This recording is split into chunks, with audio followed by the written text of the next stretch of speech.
Act का पहला clause ही कहता है 5(1)(a) कि अगर आप अफगानिस्तान या पाकिस्तान के माइनॉरिटी हैं, आप 7 जी साल से भारत में रह रहे हैं और आप या आपके मदर फादर में से कोई एक अनडिवाइडेड इंडिया का सिटीजन था, 47 15 अगस्त से पहले उसका बर्थ है, तो आप अर्ली सिटीजनशिप ले सकते हैं। जी यहीं से सीएए की शुरुआत होती है। हमने जी बोला जी 70-72 साल हो गए इस बात को, पार्टीशन। अब ऐसी जी पीढ़ी बची नहीं है जिनके पास में ये प्रूफ हो कि उनके पिताजी 47 से पहले पैदा हुए थे या वो खुद 47 से पहले पैदा हुए हों। तो आप कंपल्सरी शेल्टर, मैंडेटरी शेल्टर तो हर बच्चे को, हर परिवार को दे रहे हो भारत में। जी 1950 के नेहरू लियाकत समझौते के कारण एक इंटरनेशनल ट्रीटी है, वो आप उसका पालन कर रहे हो, बहुत अच्छी बात है एज ए नेशन। लेकिन इन बेचारों का होगा क्या? ये सड़ते रहेंगे 12 साल, 15 साल, 20 साल, इनकी सिटीजनशिप की ओपनिंग नहीं होगी, कहाँ जाएंगे? तो इस आधार पे हमने कहा जी ये 47 का राइडर हटा दो, क्योंकि छोटे छोटे बच्चे, अब आप देखिए जलंधर में 300 परिवार है अमरेंद्र जी।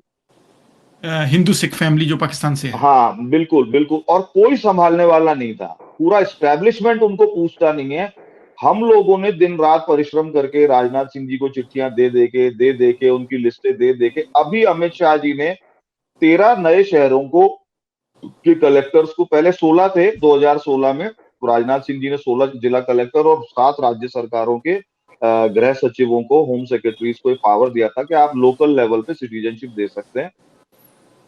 फरीदाबाद में बैठे हुए सिख समाज के, पाकिस्तान के और अफगानिस्तान के जो हमारे भाई हैं, उनकी लिस्टें बना के भारत सरकार को दी, तो हरियाणा में फरीदाबाद के कलेक्टर को एंटाइटल कर दिया गया है, जिससे उस सिख समाज के लोगों को वहीं स्थानीय स्तर पे नागरिकता मिल जाए, जी जी फरीदाबाद जिले में ही।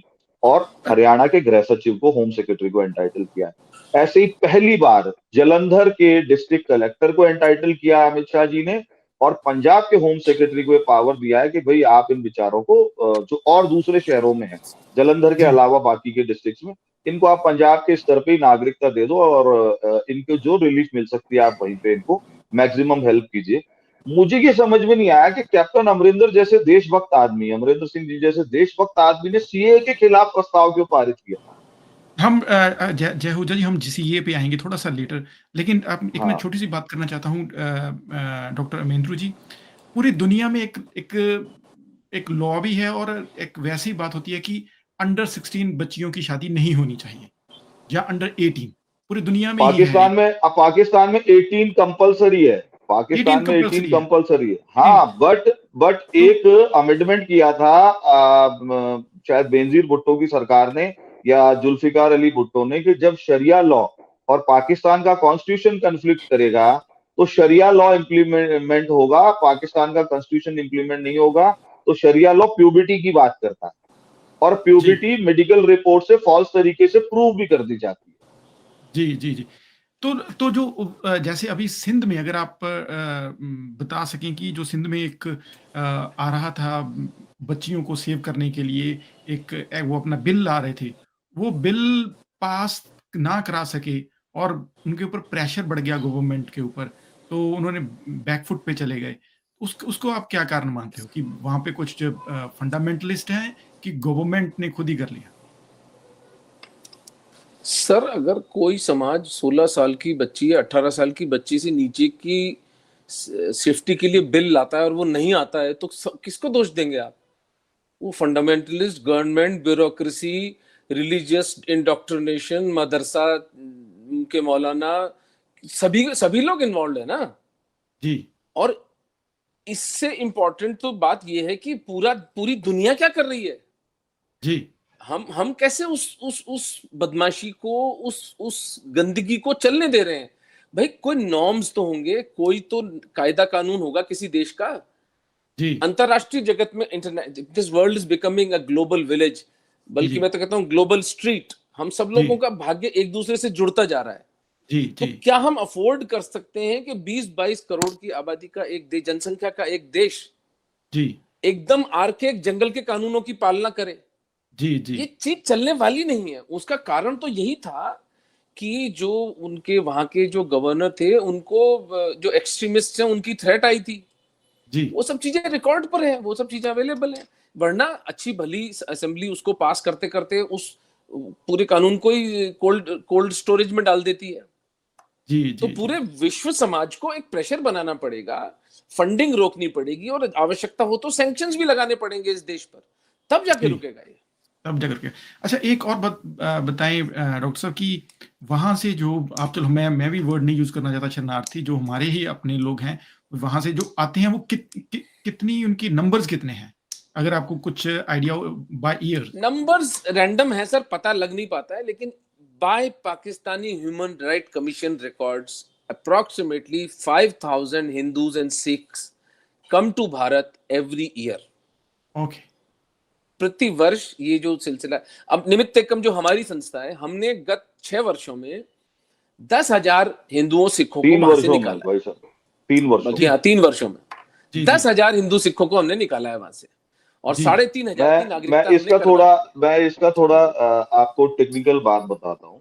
जी दोनों देशों में बायलैटरल ट्रीटी है कि 2,000 वीजा पर मंथ भारत देगा जी पाकिस्तान जाने के लिए, जी। पाकिस्तान से आने वाले लोगों को, हम्म, और 2,000 वीजा पर मंथ पाकिस्तान देगा भारत से पाकिस्तान जाने वाले लोगों को। उसमें कोई जाति धर्म नहीं है, वो अपनी प्रायोरिटी के हिसाब से जो हाई कमीशन है वो तय करते हैं कौन जाएगा कौन नहीं जाएगा। हम्म, हम फैसिलिटेट करते हैं लोगों को अमरेंद्र जी, कि जी किसी तरीके से लोग वहां से निकले, और उसके लिए एक मैंडेटरी प्रोसीजर है। इंडियन सिटीजन की स्पॉन्सरशिप कंपलसरी है किसी भी व्यक्ति को, अगर पाकिस्तानी बिल्कुल। नागरिक को, सिटीजन को वीजा लगाना है तो।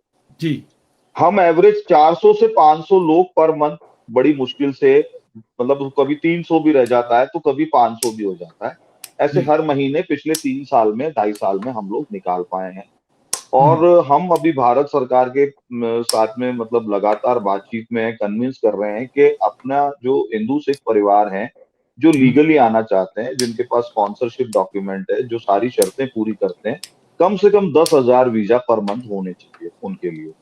ओके। तो इसमें 2,000 में क्या होता है सर, कि ऐसे मुस्लिम लोग भी भारत आते हैं जिनको जियारत के लिए आना है, या कोई रिश्तेदारी में हम्म, आना है, या अपने हम्म, पर्सनल किसी इशू के लिए आना है। जी ऐसे हिंदू और सिख भी हैं जिनको सिर्फ या तो हरमिंदर साहब दर्शन करने आना है, या हरिद्वार गंगा जी अपने पुरखों की अस्थियां विसर्जित करने जाना है। और इसमें परमानेंट सेटलमेंट वाले परिवारों के वीजा बहुत कम निकल पाते हैं, क्योंकि ओके। जो नेचर ऑफ वीजा है, हम्म, विजिट वीजा फॉर 90 डेज, उस पे सैंक्शन, तो जी उस पे वहां पे है ना एक सैंक्शन उन लोगों ने लगा रखी है, और वो वीजा निकलवाने बड़े मुश्किल होते हैं। 30 दिन का वीजा पंजाब के धार्मिक स्थानों पे आने के लिए, 30 दिन का वीजा हरिद्वार जाने के लिए तो मिल जाता है। अब जी। इसके बाद में एक नई प्रैक्टिस शुरू हो गई, जब वहां की एम्बेसी ने जो है इन हिंदुओं को, सिखों को वीजा नहीं दिए, तो ये हम्म, धार्मिक वीजा पे आकर के और अपने आप को यहाँ बिखेर देते हैं। मतलब कहता है भाई जेल भेज दो, हमारी हम्म, गर्दनें काट दो, और हम वापस हम्म, नहीं जाएंगे। क्यों नहीं जाओगे भाई? कि सब बच्ची उठेगी, हमारी जी। गर्दनें कटेंगी, हम हम्म, वाहेगुरु जी का खालसा नहीं बोल सकते, हम जय श्री राम नहीं बोल सकते, तो हम यहीं रहेंगे, आपको जो करना है हमारे साथ करो, 10-20 साल जेल में रखो, फिर तो रहने दोगे यहाँ पे? जी। तो आपके तो संगठन में कितने लोग आप लुक आफ्टर करते हैं? सर देखिए, हम हमारे जो बेंचमार्क्स हैं वो बताते हैं। जी 3,000 के आसपास हमने राजस्थान में नागरिकताएं करा दी हैं। हम लोग एक छोटी एनजीओ हैं। अब जी हमने फरीदाबाद को भी हाथ में ले लिया है। जी फरीदाबाद में सिख समाज के लोग बड़ी संख्या में हैं, सबसे ज्यादा संख्या में अफगान और पाकिस्तान से आए हुए सिख हैं। जी उनकी सिटीजनशिप पे अब हमने काम शुरू कर दिया। तो उसका पहला बेंचमार्क या माइलस्टोन हमने क्रॉस कर लिया, फरीदाबाद कलेक्टर को नागरिकता देने की पावर जी डेलीगेट करा दी, है ना जी? जी जी। और तो पहले क्या दूसरा, होता था, जैसे जैसे अब तो फरीदाबाद का जो हाँ, मैं बताता कलेक्टर। हूँ। हरियाणा की सिंगल फाइल भी भारत के गृह सचिव के यहाँ डिस्पोजल के लिए जाती थी। जी पंजाब की सिंगल एमएचए भी फाइल भी जाना भारत पड़ता था उसको। भारत के होम सेक्रेटरी के पास, मिनिस्ट्री ऑफ होम अफेयर्स में जाती थी। तो जी देखिए, भारत के होम सेक्रेटरी से मिलना हम जैसे एक्टिविस्ट के लिए भी आसान नहीं है। जी मैं अपनी पूरी 10 साल की जर्नी में आज तक 3 बार होम सेक्रेटरी ऑफ इंडिया से मिला हूँ। जी होम मिनिस्टर साहब से मिलना आसान है, माननीय राजनाथ सिंह जी से मिलने में कभी भी समस्या नहीं थी। जी तो माननीय राजनाथ सिंह जी से मिलना आसान था, भारत के गृह सचिव से मिलना मुश्किल था। इसीलिए हमारी हमेशा डिमांड रहती थी कि लोकल लेवल पे पेपर्स का डिस्पोजल हो, ऐसी व्यवस्था की जाए। तो फरीदाबाद कलेक्टर साहब को पावर मिला है, तो उसका हम्म, सदुपयोग करवाएंगे। और अभी आप देखिएगा कि अगले 1 साल में हम नई नई करते हुए भी कम से कम भी वहां पे जितना भी टोटल नंबर है, उसका हम्म, 20-25% केसेस को हम डिस्पोज करवा देंगे।